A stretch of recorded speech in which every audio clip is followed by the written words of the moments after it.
So I was reading in the Gospel of John this morning in chapter 18, where it says that Jesus and his disciples went across the valley into a garden.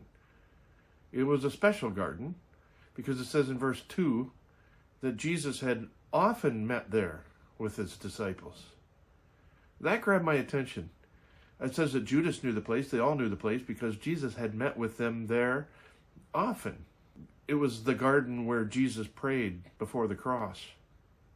It was the garden where Jesus was arrested, betrayed. It was the garden where it says that a few verses later, Jesus said, "I am he," and they all fell backwards to the ground. It was the garden where Jesus had met often with the disciples.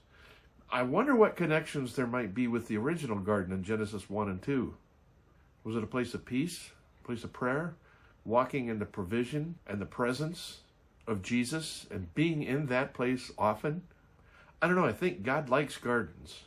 But the main picture that comes to mind for me is not just the garden, but the presence of Jesus in the garden and meeting with him often.